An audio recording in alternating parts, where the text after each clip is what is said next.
Hello and welcome back to another video from the G5 family. I am online right now with a good friend. His name is Cab, and he's also got a YouTube channel, and we'll drop the link to his channel in the description.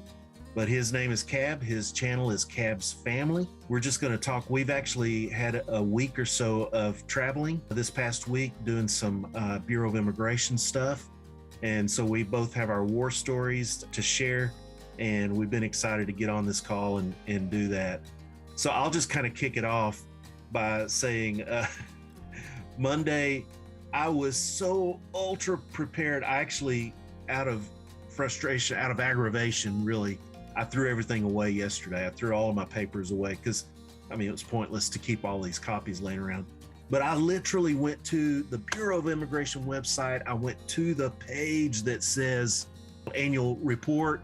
You know, I looked at the requirements, man, and it was asking for stuff that I would not have taken.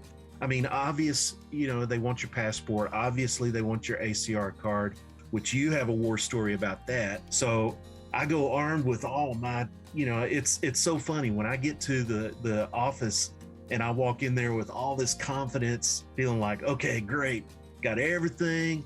I'm all set. This is going to be a one and done, in and out. And I lay my folder on there on the countertop, and she starts going through everything. And, you know, we're bantering back and forth with the question and answer. And then it looks like everything is done.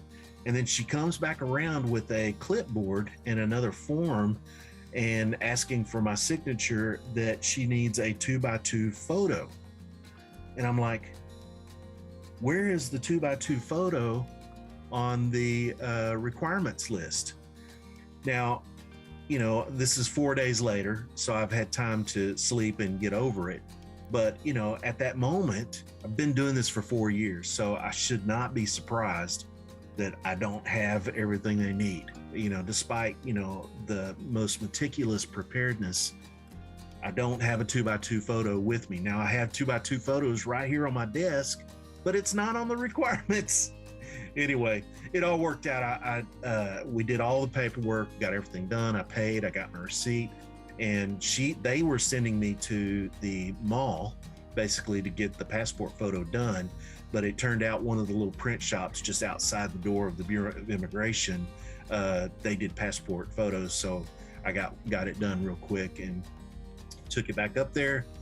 Hallelujah, I'm done. Now, I'm anxious to hear your story because you texted me yesterday. Cab put up a video, and actually this is how we met. He put up a video a few weeks ago that he made the 4-hour trek to his Bureau of Immigration office, only to find out that because he doesn't have his new ACR card, that the Bureau of Immigration provides us, but since he didn't have it, they couldn't process his annual report. Now, when you've driven 4 hours, you know, in the Philippines, especially when you've driven over there, you sort of want to accomplish the task and to get there and then meet with, you know, so pick it up from there, Cab. I'm anxious to hear what happened. You said you were going over there today. So it was originally back in November when I had filed out to get that card done, and essentially thinking it's only going to be a couple of, you know, weeks to maybe a couple of months, since, you know, that's usually how long in the Davao region takes, especially for my visa, which I had filed back in August, to then only receive it back in October. So I knew it was gonna be a little bit of time. But this one was kind of ridiculous because filed it in November and literally just got the text message that it was available on yesterday, which as of today is March 4th. But what was frustrating was because I was going in for my annual check-in on the 18th. And like you said, they didn't allow me to actually have it taken care of just because I didn't receive it. But the problem was I was going in to essentially say, hey, you know, I'm here just to even see if the card is available, because if the card is available, which I've been waiting 3+ months now just to get, and then hopefully I could just have it all taken care of and done. But, you know, it all worked out eventually. Just from today, since I did get the message, I went straight there, and, you know, I had my stub for it to immediately claim it. A few things else that I had to do, just sign off a name saying that I had received it.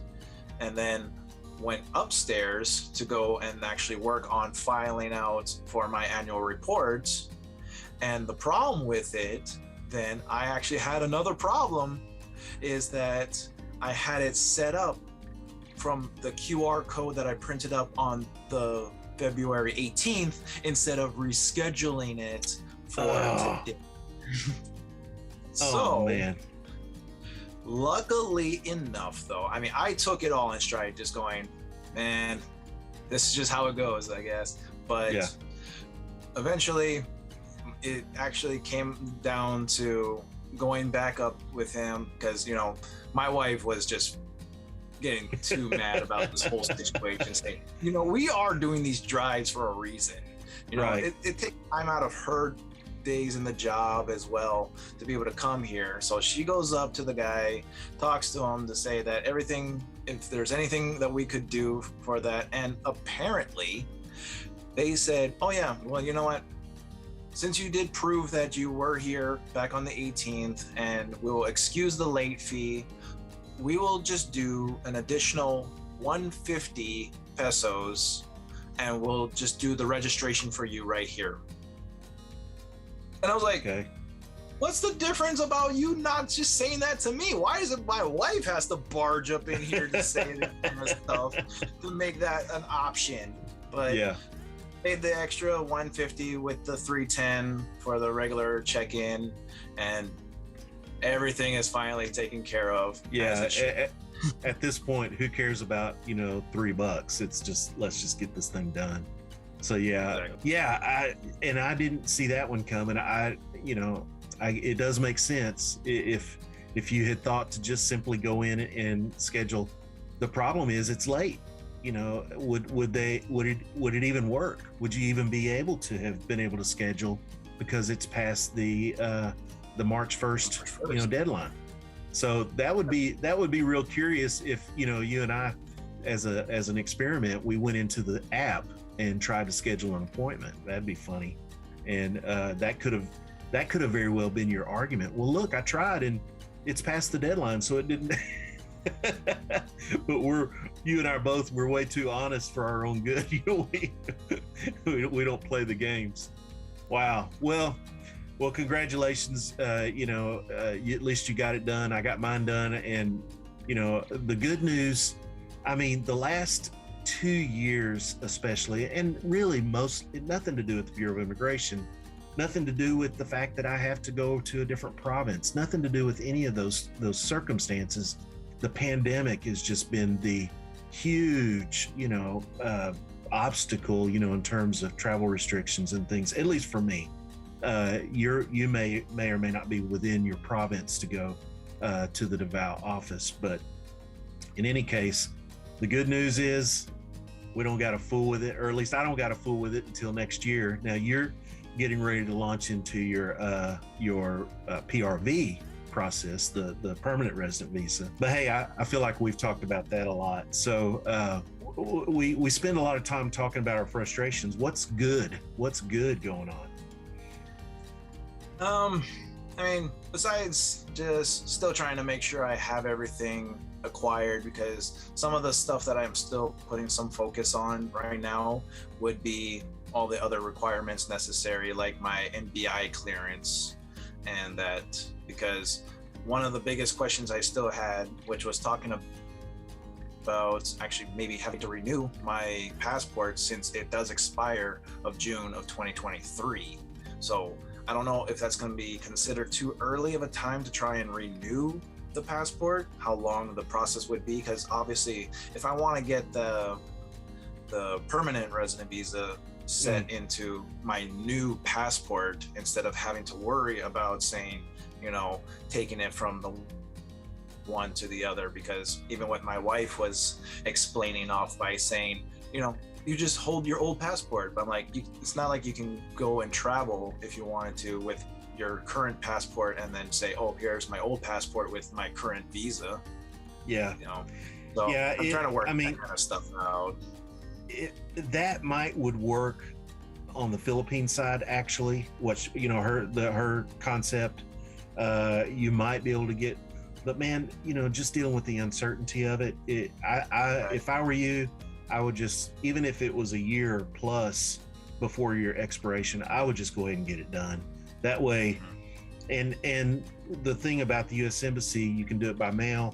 It's fairly simple. It does take a couple, 3 or 4 weeks. I don't remember how long it took me to get mine, but it was such a nice feeling to get that PRV stamp in my brand new 10-year passport. So, and that's why it's such a big thing for me too, because since I know like one of the requirements is having to mail my passport, I want to make sure that I have all the photocopies that are necessary for it, have, obviously, like I said, my MBI, which actually runs through my passport. So if I'm mailing it off and I don't have my passport with me, I might not even be able to get my MBI clearance a little bit later.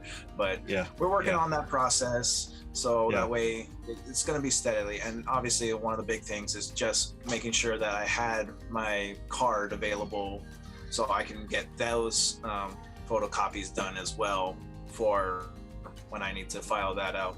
So obviously with that, and also working eventually on getting all the legal stuff for my wife to have the possibility of coming back with me to Hawaii and allowing my immediate family to have the opportunity to meet up with my baby girl, because that's the one thing that has always been on their mind, is knowing that I could always go back to Hawaii anytime because I still have my visa.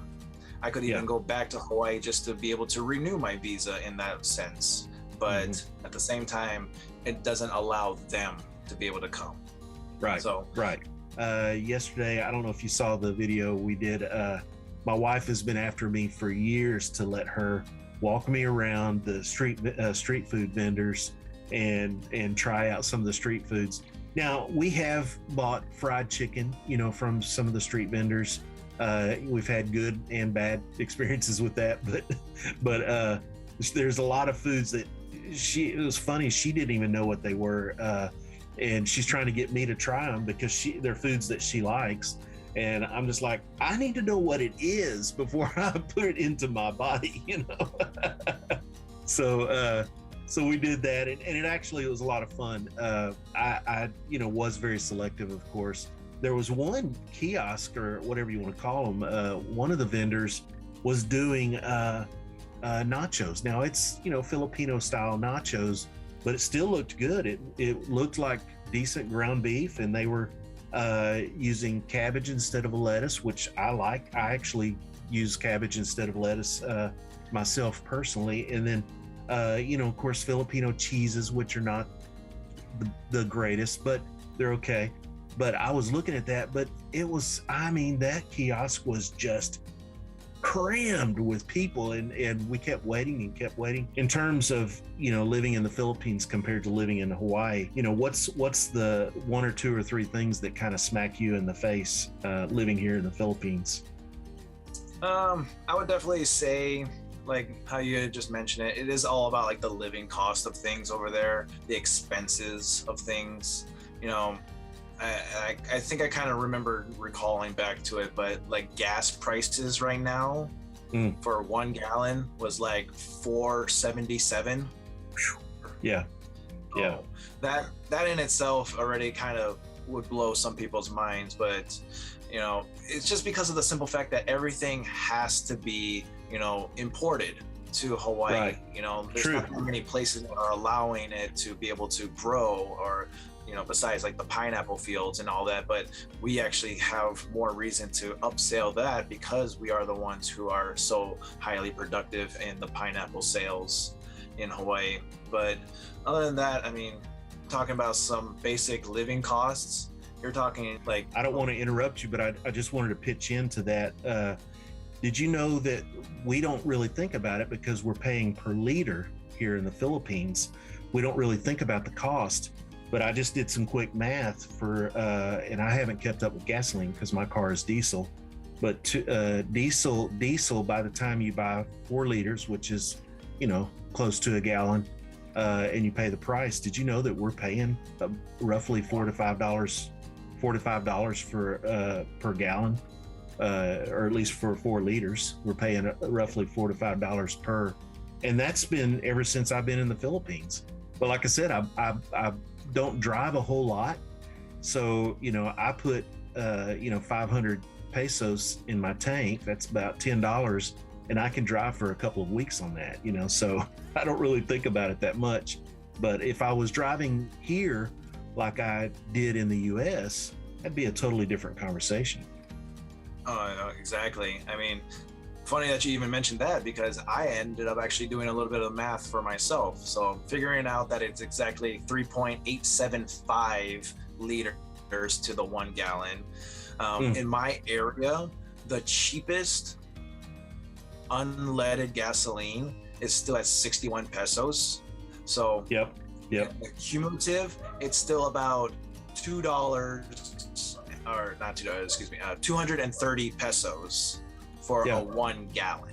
So that's $5. It's actually almost like 470. Yeah.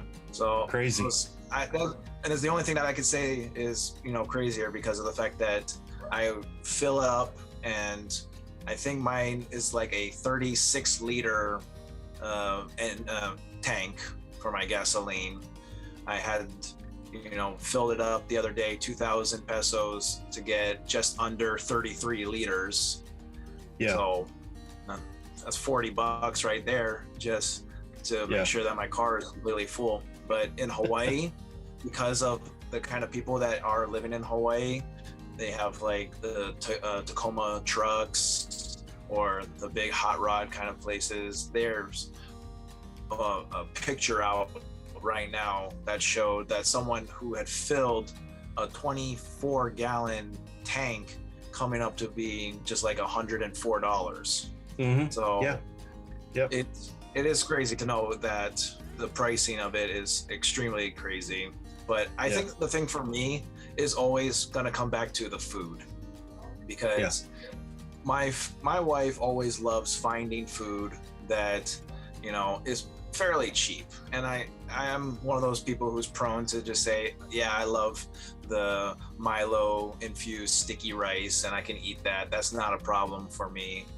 But then it makes me think back to like some of the food that I had back in Hawaii that is very popularized. So like poi, which is essentially like ube here in the Philippines, where it's just steamed, so it's really hot. You clean it off, and then you just pound it down and mix in some water into it's like a liquidy paste. And that's a very popular thing in Hawaii, as well as lau lau. Lau lau is butterfish and salted pork that gets wrapped in taro leaf and then rewrapped again in a tea leaf. And then it can either be put into like a heated source or like a steam pressure cooker for people who want to kind of just do it quickly versus the traditional way. And you just take off the tea leaf, and then the taro leaf actually becomes edible. It's almost like a spinach in a way that then gets wrapped up with the butterfish that melts into the salted pork. And that's another huge classic food that you can get out of Hawaii. Now I get to have that a lot when I go out to certain places, but the American in me always just says, Subway's right there. Down the road is Jack in the Box. And those are some of those things that even for myself, I could say like, I think it was at the Manila airport where I can recall ever seeing a Subway, or actually there was one time too in Boracay when I was there. That there was. There for about 6 months, I was spending a lot of time in Manila, and there was this particular place that I went to get my groceries and things like that, and they put in a Subway. And I had sort of burned out on Subway in the US, but man, I saw that pop in and I'm like, I wonder if it's Subway like, I wonder if the meats, the cold cuts and things are like US. And sure enough, they were. And it was so awesome to go in there and have, a BLT or have a, a cold cut combo or whatever. It was just so great. But well, hey, so get off of food because I can talk about that for days. I mean, Sonic, I don't know how much Sonic is in Hawaii, but Sonic and parties and there's a lot of things in Hawaii that we don't have. Hardee's. Right. There was a Carl's Jr. before. We still don't have a Sonic. Literally, maybe a year or two ago, we finally just got an Olive Garden. Oh wow! I love the endless salads at Olive Garden in their breadsticks, but yeah. So you and I are both married. We're family men. We don't visit the bars, so it's kind of hard to have the conversations about dating the Filipinas and things like that. But I would be curious, and I'm sure our listeners would be curious to know how you and your wife met, and how did you guys get together? It is kind of a long story to really break it down, but I guess it's the simplest way to put it is it was through my church. A lot of people who I got to meet during a celebration in Hawaii for our church being 50 years celebrating in Hawaii, that originally came from the Philippines, the Iglesia ni Cristo. Oh, okay. So it came through where it was me being friended by a lot of the ministers that came from the Philippines to Hawaii for that celebration, that ultimately started to just lead off to a lot of other people wanting to meet up with me through Facebook. Okay. So it was about 5 or so years after I had joined the church that I meet up with my wife and allowed myself to introduce her to my family as well through just the Facebook way. But it wasn't until like November of 2018 was when I officially started to say I was going out with her, and allowed myself to be able to get the money, get the time for vacationing from my job to allow me to actually have a chance to fly up. So then April 2019 was when I flew up and met up with her in person. We had spent an entire week in Cebu for time for ourselves, and one of the most memorable things about it, which somewhat got ruined, but at the same time you kind of just go with it, which was I did buy the ring, because essentially from the couple of months before I had traveled, I said, you know what, I'm gonna buy this, but I ended up buying it like the week before the travel, so that way I could say, well, by the time I'm coming back, I still get the 30 days guarantee return. just in case. Yeah, exactly.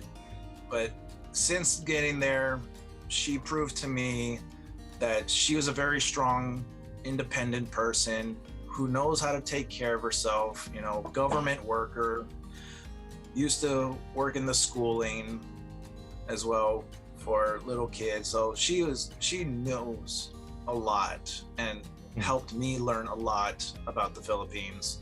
And when we're in Cebu, there was this place that we had already planned out. We had like this full 5 areas that we're gonna travel throughout the entire day. And I'm expecting the one that we were going to last, which was called the 10,000 Roses. And unfortunately, that happened to be the very first thing that we go to at 10 o'clock in the morning. Oh, wow. And the thing is, it's a field that has 10,000 roses, but all of them get lit up at night. Oh, nice. Wow. But we're there at 10 o'clock in the morning. So now it's just, so now it's just a field of white roses. Right. But wow. Got some sirens going by. I don't hear that. It was a very beautiful area, and I was extremely happy to have that opportunity to go up, because it was like a little restaurant out by a dock as well. Mm-hmm. And then it's the little stairway to go up on the top, so that way you can have a nice overview of the road. That's here in the Philippines?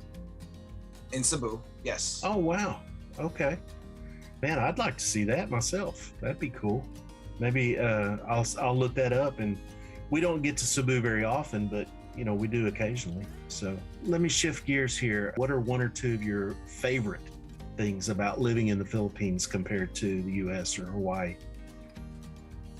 I would definitely say the costs for being able to acquire just the basic household amenities, where, even just, again, sorry for the food, but it's like buying the groceries, right? Where a lot of the times I see things that I would say, man, how much are we spending? Because we would have a full cart just filled up with food that to us could last anywhere from maybe like 3 weeks to a month. Mm-hmm. But that's also just simply because we also have to share a little bit with my sister's wife and her 2 kids. Right. She does a lot of her own providing for her kids, but we also help in providing for them to make sure that they can still have food and they can still be able to wash their dishes, brush their teeth, all those kind of things. The only things that we ever really ask of them to do in help is either like the babysitting for our baby girl and typically just like laundry. Yeah. But it's all just helping out one another, but we were able to buy the food. And again, it could seem like it's crazy how much food that we can purchase, and it comes out to be like 5,000 pesos, which is still roughly like $100. But to say that you had $100 of spendings that can last you in groceries for a month, and that's food to your cleansing products, household materials. We're not doing quite as well as you are on this side, but I do have 3 kids, compared to your 1 child. We're spending, when I do my taxes every year, I run all of my, my cost of living reports, and I was really shocked for 2020 and for 2021, our per month average for food, and this does include, the 2 or 3 times a month McDonald's, and then the the other dining out situations. There's a little pizza place that we get pizza every couple of weeks or so. So including those costs, we're spending right around 25,000 pesos a month on groceries, on food. For me, some of the shocks have been work on the house, things like getting the air conditioners maintenance to cleaned, to spend roughly 1,500 pesos, so $30, and they're here for 2 or 3 hours. It's not like they're here for 15 minutes. They take them apart and do a good job. So stuff like that, to get a tire repaired in the US, you're talking $20. I pull into a tire shop. I'm not talking about, there's a lot of the guys on the side of the road, but I'm talking about a literal shop. You pull in to get a tire fixed, and 80 pesos, we're talking $1 compared to, and then they, a lot of the mechanics shops have this thing where you buy the oil and they essentially do the change for free. They don't charge you for the labor. But the one thing that really blew my mind, and I'm going to tell on myself a little bit here to say this, but I'm one of these guys that spent $45-50, every 5 weeks or so on getting my hair cut and stuff like that. I mean, back in the day, back in the 90s, when I was getting, the highlights and stuff done, we're talking $100. But just for a haircut, just to go in and get my hair cut, was always $45-50, especially by the time I left the tip. Well, I'll go into a salon, here at the little Casino Mall that we have close by, and walk into the little hair salon and need a haircut. I mean, this goes back to when we first got here, so I had no clue. Go in and they're like, "Oh, okay, sir." And so he sits me down and they cut my hair. They take a straight razor and they, trim all of my my sideburns and everything, all around my ear, which I'd never had that done before. They really kind of give you the treatment.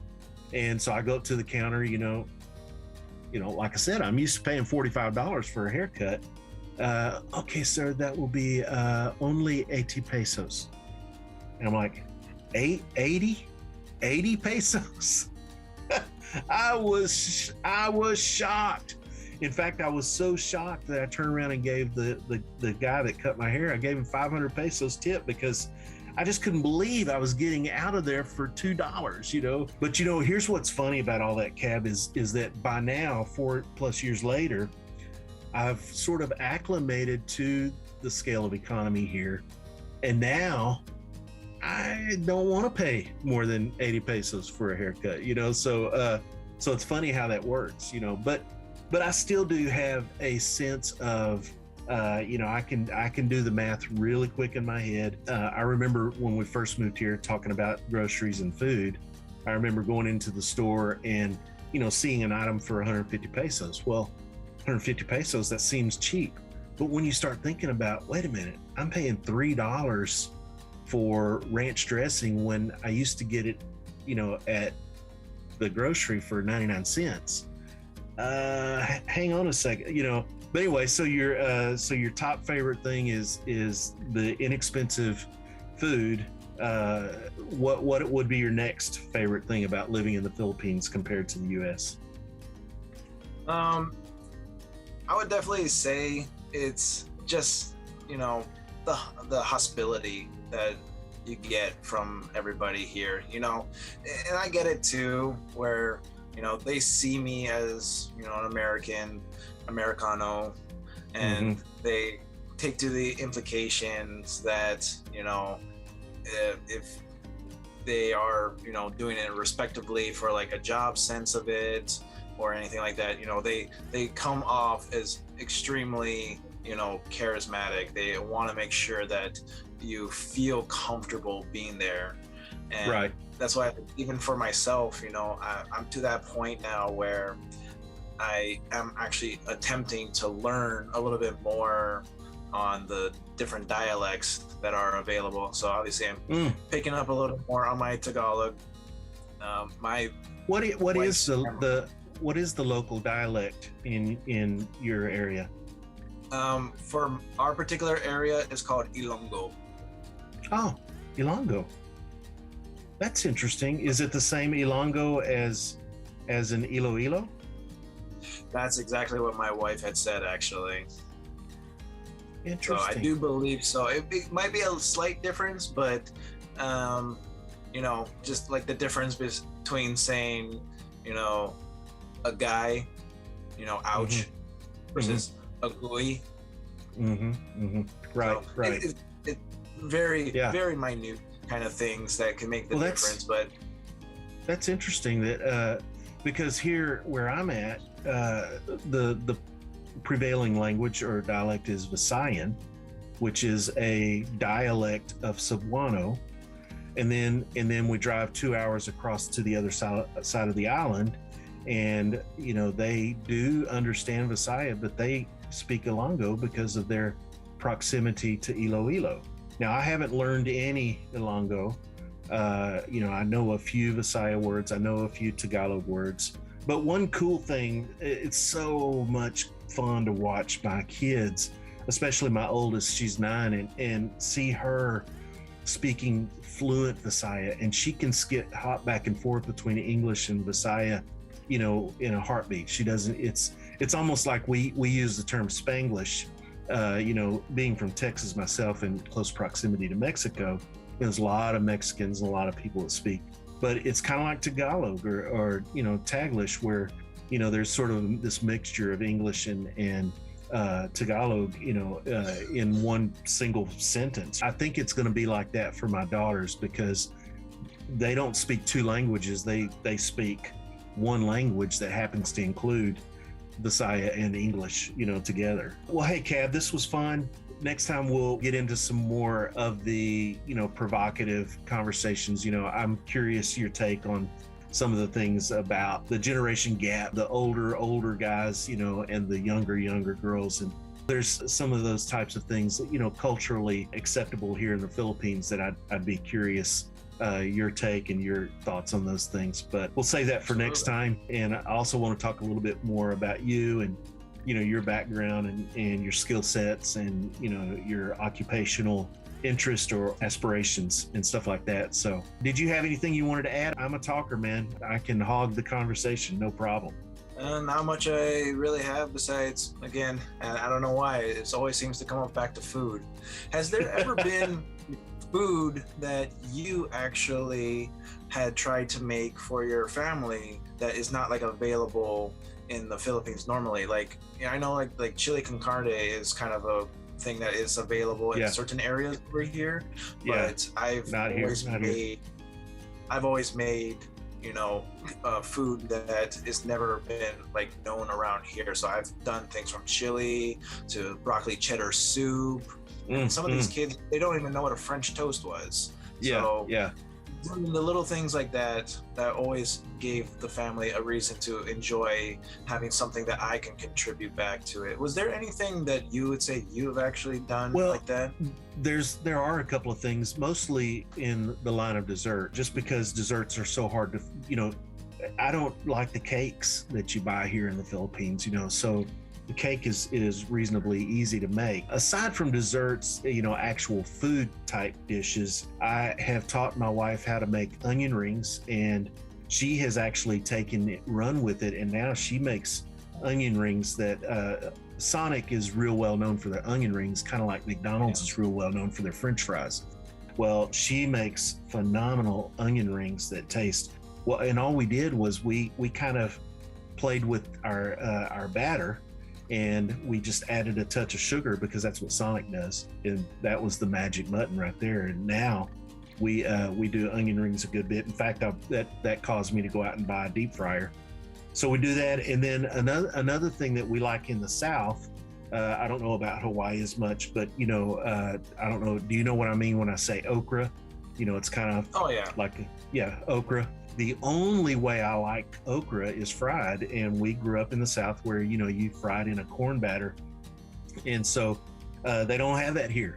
Well, suddenly I discovered that you can get okra here, and in fact now Gina Lynn's Papa grows okra here right by the house, and so it's very often that now they don't her and our helper, they don't do up homemade corn batter, but they just use the little chicken fried batters that they buy at the store, and it's good. In fact, they use the spicy for me because I like that. So fried okra is another one. So onion rings, fried okra, and then there's been a few dishes that I have contributed making barbecue, Texas style as opposed to Filipino style, and things like that. Doing the pork, I have a small barbecue pit, but I'm pretty good with it, and rather than have this blazing fire and you throw it in for 5 minutes and it's all black on the outside, I can actually slow smoke pork for 4 to 6 hours and really let that smoke saturate and get into the meat. I've been able to find the ingredients for taco. I like Tex-Mex. Been able to find the ingredients and make tacos, and they really like those. And fajitas, I've been able to contribute fajitas. It just depends on what you can get. When I was going back and forth to Manila all the time, I was able to pick up ingredients there that I can't find here locally. But yeah, man, these are fun. We'll do it again. Absolutely. Can't wait for the next one. All right, bro. Well, have a good night. We'll talk to you next time. And everybody, thanks for watching our videos. We'll see you in the next one.